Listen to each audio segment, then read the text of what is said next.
तर इथे बघू शकता मी 1 लिटर दूध घेतलं आहे आणि ह्या दुधाचं आपल्याला पनीर तयार करायचं आहे, म्हणजेच की आपल्याला ह्याची मलाई तयार करायची आहे। रसमलाईसाठी आपल्याला जी मलाई लागते ती तयार करायची आहे।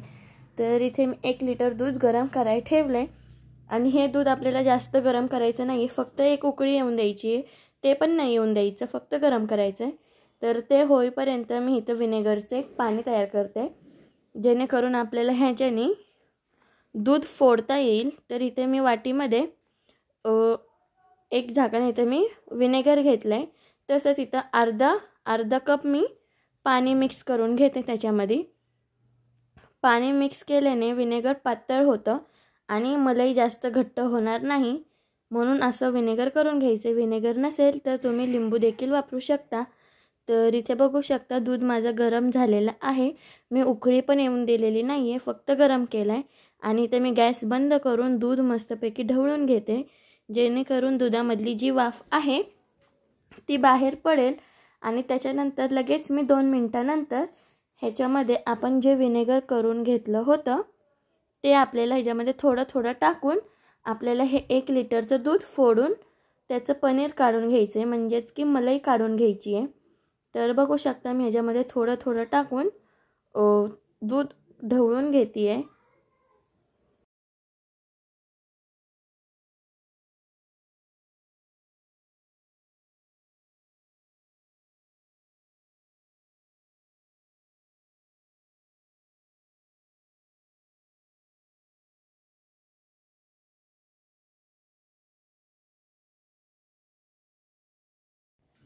तर बघू शकता हळूहळू म्हणजे लगेच 1 मिनिटामध्येच ह्याची मलाई निघायला तयार झालेली आहेच, म्हणजेच की आपलं दूध फुटलेलं आहे, म्हणजे खराब झालंय।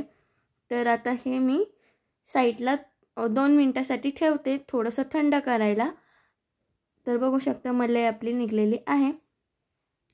तर बघू शकता हे 2-3 मिनिटांनंतर थंड झालेलं आहे। तर इथं मी एक पातेलं घेतले आणि त्याच्यावरती अशी चाळण ठेवली आहे आणि त्याच्यावर असा एक सुती कपडा ठेवला आहे। तुम्ही ओढणी पण ठेवू शकता किंवा कोणताही कापड तुम्ही ठेवू शकता। आणि त्याच्यात आपल्याला हे सगळी मलाई मस्तपैकी गाळून घ्यायची आहे। मी व्हिडिओत ज्याप्रमाणे दाखवते त्याप्रमाणे आपल्याला ही मलाई सगळी चांगली गाळून घ्यायची आहे। तर बघू शकता आणि हे गाळून झाल्यानंतर हे थोडंसं गरम आहे, पूर्णपैकी थंड झालेलं नाही आहे, म्हणून ह्याच्यावरती थोडं थोडं गार पाणी टाकून आपल्याला ही मलाई धुवून घ्यायची आहे, जेणेकरून त्याच्यामधला जो विनेगरचा खट्टापणा आहे तो निघून जाईल। म्हणून मी इथं थोडं थोडं थंड पाणी टाकते ह्याच्यावरती आणि थंड पाणी टाकून ही मलाई किंवा पनीर मी धुवून घेते आहे।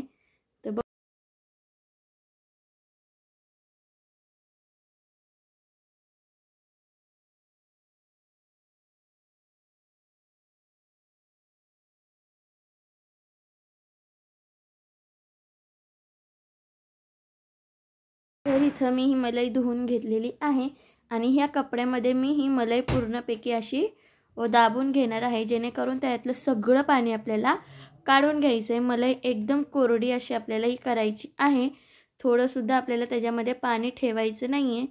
तर मी ह्या पद्धतीने मी हे मलाईमधलं सगळं पाणी असं दाबून काढत आहे। तुम्ही अशी पोटली बांधून तुम्ही कुठेही लटकून ठेवू शकता, जेणेकरून त्यातलं पाणी हळूहळू टपकत निघू शकतं। पण मी हे लवकर करण्यासाठी असं पूर्णपैकी दाबून करत आहे।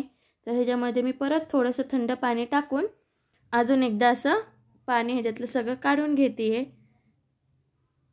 तर बघू शकता सगळं पाणी मी या प्रकारे असं या मलाईमधलं किंवा पनीरमधलं काढून घेते आहे, असंच काढायचं आहे। तर बघू शकता थोडंफार अजून पाणी आहे, जेवढं आपल्याला काढता येईल तेवढं सगळं पाणी ह्याच्यामधलं आपल्याला काढून घ्यायचं आहे आणि एकदम कोरडं असं ती मलाई करायची आहे। ते बघू शकता अजून पाणी निघतंय।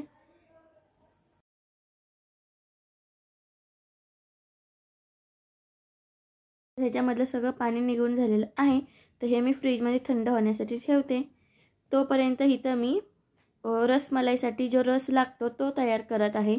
तर त्याच्यासाठी मी इथं अर्धा लिटर दूध घेतलं आहे।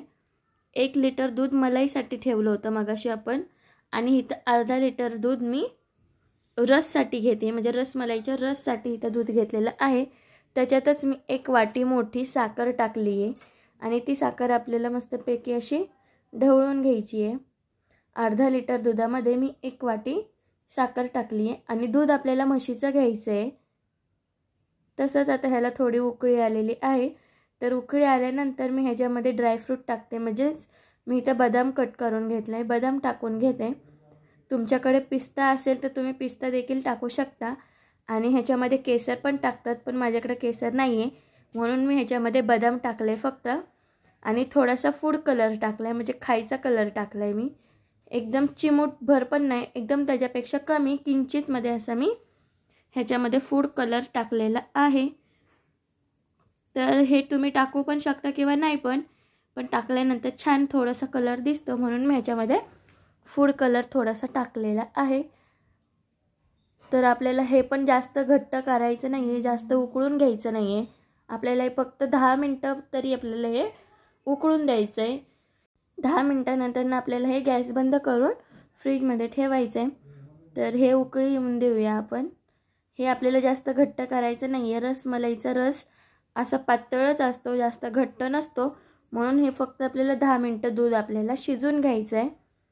तर इथं मी हे दूध चांगलं शिजून घेते फक्त 10 मिनटासाठी.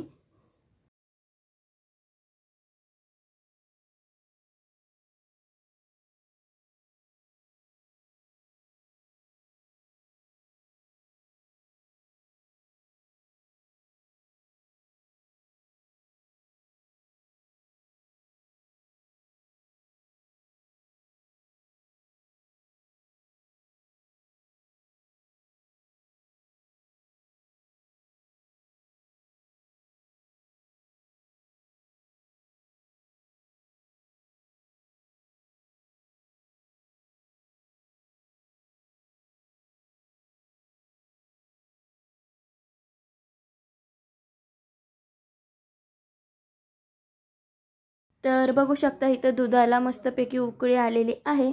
तर ह्याच्यामध्ये मी ही विलायची अशी कुटून घेतली आहे आणि विलायचीच्या सालीसोबतच मी ह्याच्यामध्ये विलायची टाकून घेते, जेणेकरून आपल्या रसला मस्तपैकी वास येईल. आणि इथं आपल्या रसमलाईचा हा रस तयार झालेला आहे. तर आता आपण हे फ्रीजमध्ये ठेवूया, म्हणजे थंड होण्यासाठी फ्रीजमध्ये ठेवून देऊया आपण हे. तर बघू शकता मस्तपैकी आपला हा रसमलाईचा रस तयार झालेला आहे.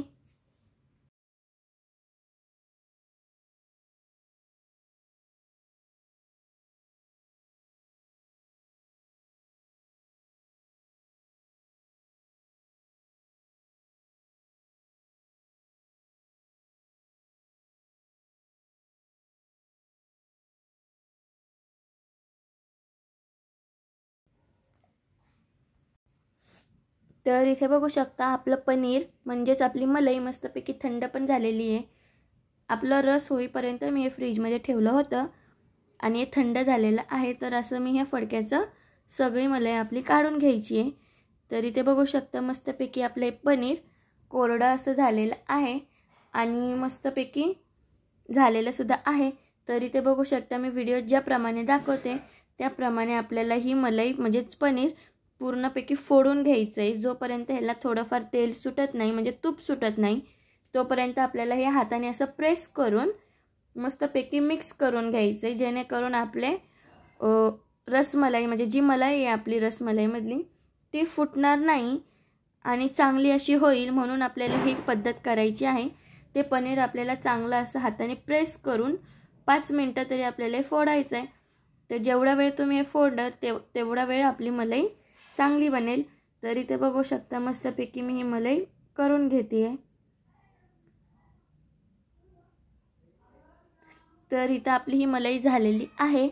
तर आता मी ह्याचे असे छोटे छोटे गोळे करून घेते. तुम्ही ह्याचे चपटे देखील गोळे करू शकता, जसे की रसमलाईमध्ये असतात तसे, पण मी इथं गोल गोल करते आहे. गोल पण असतात, चपटे पण असतात. तर ह्याचे सगळे मी गोळे करून घेते आणि जास्त मोठे गोळे करायचे नाही आहेत आपल्याला, असे छोटे गोळे करायचे आहेत, कारण की हे शिजवल्यानंतर जास्त फुगतात. म्हणून मी इथं हे असे गोळे छोटे छोटे करून घेते. तर हे सगळे गोळे मी इथं करून घेत आहे.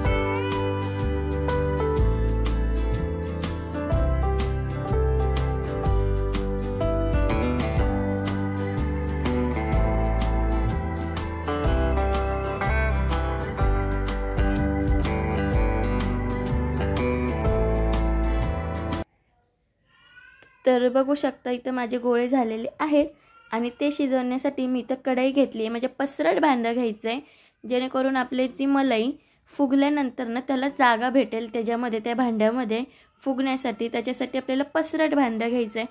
तर इथं मी पसरट भांडं असं हे कढई घेतली. तर ह्याच्यामध्ये मी दोन ग्लास पाणी टाकलं आहे आणि चिमूटभर परत खाईचा रंग टाकला आहे, म्हणजे फूड कलर टाकला आहे. आणि त्याच्यातच आता मी 1 वाटी साखर टाकून घेते. साखर टाकून आपल्याला ते जरासं त्याची चासणी करायची, म्हणजे पाक तयार करायचा आहे आपल्याला. म्हणजे जास्त घट्ट पाक करायचा नाही, फक्त आपल्याला साखर वितळून द्यायची आहे त्याच्यामध्ये. आणि साखर वितळल्यानंतर आपण जी मलाई केली होती ती आपल्याला ह्याच्यामध्ये टाकून घ्यायची आहे.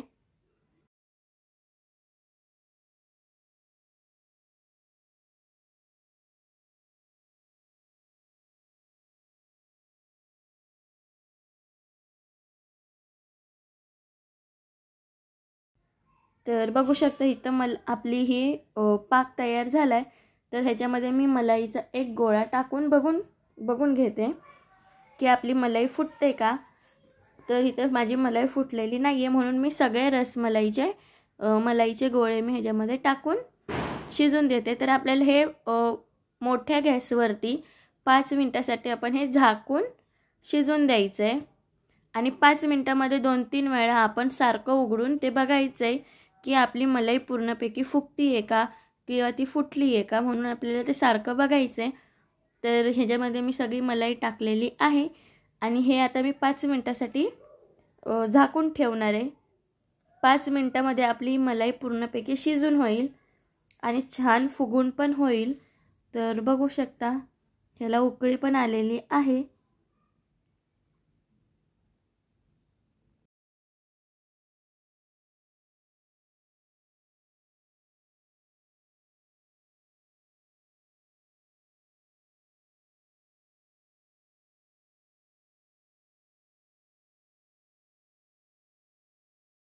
तर आता हे मी झाकून ठेवते 5 मिनटासाठी. तर इथे बघू शकता 5 मिनटानंतर मी गॅस बंद केला आहे आणि आपले रसमलाईचे गोळे मस्तपैकी इथे तुम्हाला व्हिडिओ दिसत असतील, मस्तपैकी फुगलेत. आणि आता हे गोळे काढून मी थंड पाण्यात टाकणार आहे. हे गोळे काढून आपल्याला थंड पाण्यात टाकायचे आहेत. जर तुमच्याकडं थंड पाक करून तुम्ही थंड करून त्याच्यामध्ये सुद्धा तुम्ही गोळे टाकू शकता. पण इथं मी गार पाण्यामध्ये टाकत आहे, सपक पाण्यात मी इथं हे गोळे टाकत आहे रसमलाईचे. तर इथे बघू शकता मस्तपैकी थंड पाण्यात मी हे गोळे टाकलेले आहेत. आणि आता ह्याच्यातलेच गोळे आपल्याला ते प्रेस करून त्यातलं पाणी काढून आपला जो रस होता त्याच्यामध्ये टाकून घ्यायचे आहेत. तर व्हिडिओत बघू शकता.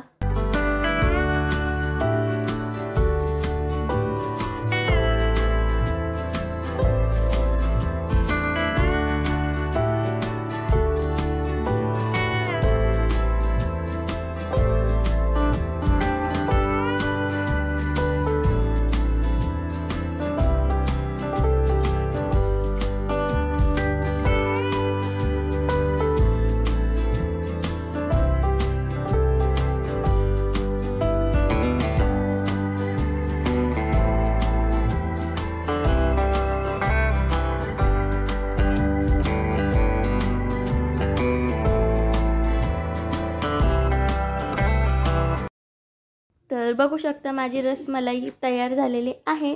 तर माझी ही रेसिपी आवडली असेल तर नक्की माझ्या चॅनलला सबस्क्राईब करा, लाईक करा, शेअर करा.